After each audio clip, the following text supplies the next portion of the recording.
Melissa Sue Anderson finally speaks the truth about Michael Landon at the age of 63. Berkeley, California, is where Melissa Sue Anderson was born on September 26, 1962. Her family was very supportive of her and encouraged her to be creative. They also valued education and normalcy. Anderson's family moved to Los Angeles when she was a toddler, which gave her an early look at the world of entertainment. Talent scouts instantly noticed her startling expressiveness and innate emotional depth, which led her to start working in TV ads when she was still very young. Even in her early performances, she had a serious air about her that set her apart from many other child actors of the time. Anderson quickly moved from commercials to TV parts, where she guest starred on well-known shows including Bewitched and The Brady Bunch. These early jobs were great places for her to learn discipline, professionalism, and how to regulate her emotions. Anderson was different from many child performers in that she didn't just rely on her charm. She showed that she had an instinctual sense of character and plot, which meant she could handle much more difficult dramatic material. In 1974, she got the role of Mary Ingalls on Little House on the Prairie, which was based on Laura Ingalls Wilder's autobiographical novels. This impacted her life in a big way. As the oldest daughter of Charles and Caroline Less, played by Michael Landon and Karen Grassel, Anderson gave Mary a contemplative, introspective character that really connected with people. Her performance brought emotional balance to the show by showing Mary as studious, responsible, and quietly sensitive, which was a nice change from Laura, who was played by Melissa Gilbert. Anderson's most important and lasting contribution to the series was when her character lost her sight after a serious illness. The plot might have easily turned into a melodrama, but Anderson did an amazing job of keeping it real and not going overboard with the change. Her portrayal of Mary's slow loss of sight and the emotional fallout that followed is still one of the most powerful storylines in TV history. Anderson showed anguish, fear, and eventual strength by little changes in her posture, facial expression, and voice control. This was very mature for a performer who was only in her early teens. The part gained her praise from critics and an Emmy nomination, which solidified her status as one of the best young actors of her time. Even though Little House on the Prairie was very famous, Anderson never let the role define her. She kept looking for challenging roles, acting in TV movies and dramatic projects that pushed her to do more. She notably starred in the 1980 TV movie Mother Is Mine, when she gave a great performance that won her an Emmy for Best Lead Actress in a Drama or Comedy Special. The role showed that she could handle emotionally complicated stories on her own, without the help of her long-running serial character. As Anderson became older, she made the choice to leave the fast-paced world of Hollywood. She worked on a few projects in the 1980s and 1990 Seconds, Such Happy Birthday to Me, and a few TV dramas. But she didn't want to get famous or make money during this time in her career. She took a step back and realized that personal happiness and artistic integrity were more important than being in the spotlight all the time. Anderson became a Canadian citizen in 2010, starting a new chapter in her life while still holding on to her past. Her public appearances and interviews show that she is at peace with her decisions and grateful for her work, but it does not define her. She wrote the memoir The Way I See It, a look back at my life on Little House with someone else in 2014. It gave viewers an honest, thoughtful, and often funny look at her life as a child star. People applauded the book for its honesty and emotional intelligence, which helped cement her status as someone who dealt with celebrity with wisdom instead of nostalgia or anger. In the 1990s, Melissa Sue Anderson made a conscious and very personal choice that changed her career in a big way. Instead of trying to stay in the public eye in Hollywood, she chose to make her family the most important thing in her life and spent most of her time and energy raising her kids. Because of this, she only made a few appearances on screen during this decade, but they showed that she was able to manage her responsibilities at home with her love of performing. Anderson was still a well-known and respected figure on TV and in movies, even though she had less work to do. She was in the show X-Men from 1993 to 1994, which added to her record in the field of serialized drama. She also had a prominent role in the resurrection of the classic mystery show Burke's Law in 1994 that year. She also worked on animated Bible stories and music videos. Volume 1. This showed how versatile she was and how willing she was to work on projects that were family-friendly and faith-based. She kept taking carefully picked roles after that, such as the TV movie Killer Lady 1995.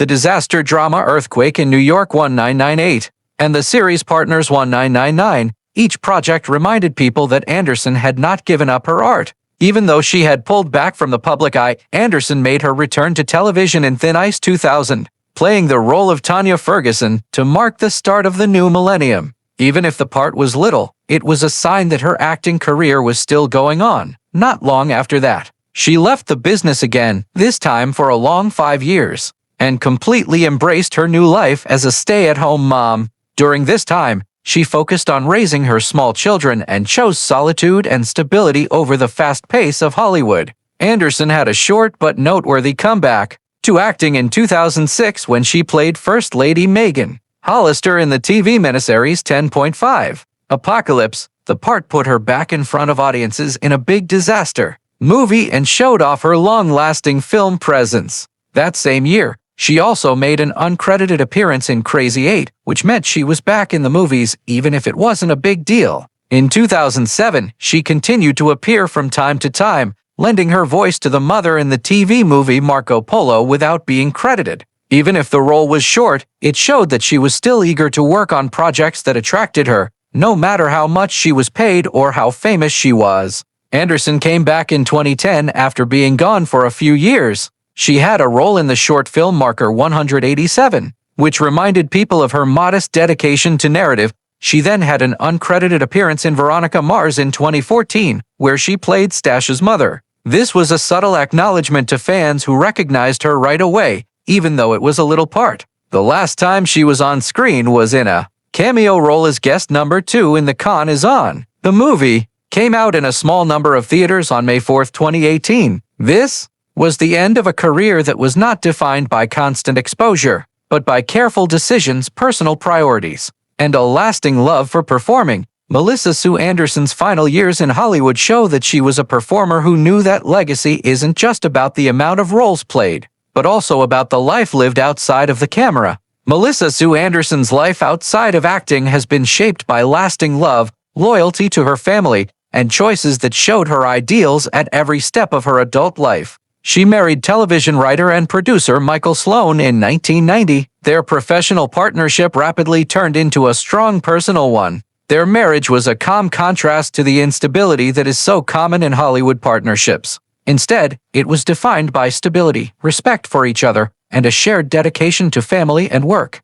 Anderson and Sloan made a close-knit family by having 2 children, a daughter named Piper and a son named Griffin. These children were the most important people in their lives. Anderson made conscious choices to put being a mother first when her kids got older. She chose a quieter, more stable family life over the fast-paced world of entertainment.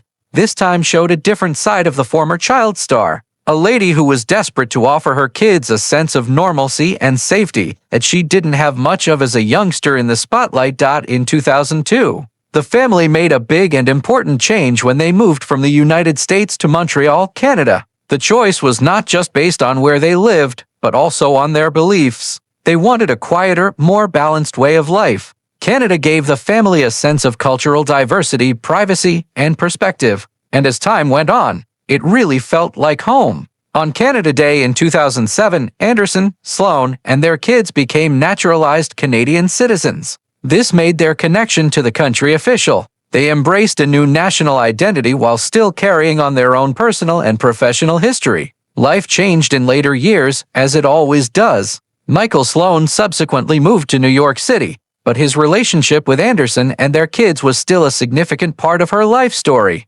Sloan died on August 13, 2025, ending a marriage that had lasted for decades and had a lasting effect on Anderson's life. He died, and not only did his wife and father lose him, but also a brilliant genius whose work and relationship changed the way television was made, Michael Landon, who was both the creative mind behind Little House on the Prairie and the beloved patriarch Charles, has been a huge part of the show's history for decades. But the truth about working for Landon was much more complicated than the happy smiles and family values seen on film. Later in life, Melissa Sue Anderson, who played Mary Ingalls, thought more about this. Anderson, who is now 63, has talked more clearly and honestly about how it really felt to grow up working with Landon. Anderson, who was a child actress who had to deal with celebrity at a young age, sometimes felt torn between admiration and emotional detachment. She remembered how charming Michael was. He knew how to take charge of a room, and when the cameras were on, he was completely magnetic. Landon's creative instincts turned the show into a worldwide sensation. But his fervor sometimes be too much for some of the younger cast members who were still getting used to things. Anderson has said that Landon was a visionary, but he wasn't always easy to talk to. As a kid, it wasn't easy to talk to him. There was a wall there, and you could feel it, she added. Anderson's career really took off when her character Mary got blind. A story that needed her to show a lot of emotion, even though she was so young.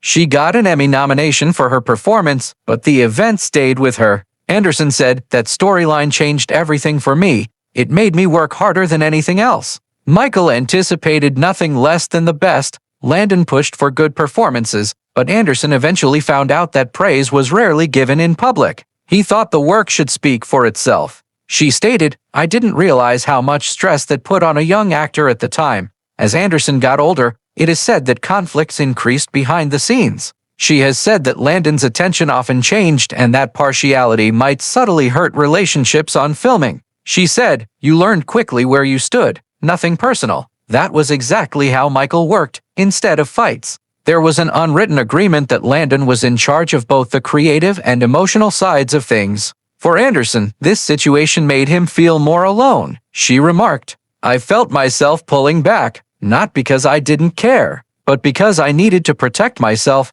Anderson has more sympathy and understanding for Landon now that he has had time to think about it. She has made it clear that he was under a lot of stress because he had to balance acting, directing, producing, and carrying the weight of a hit show. Michael had a lot on his plate, she thought. That kind of pressure changes people because he was in charge of everyone's living. Time and space have changed her point of view, so she can see how brilliant he is without neglecting the emotional toll it takes. She said that he offered her an amazing chance, but there were lessons that she didn't completely realize until long later. Anderson doesn't speak with anger today. He speaks with quiet honesty. She has come to terms with her history and the difficult person Landon was in her life. She remarked, "I don't see him as a hero or a villain.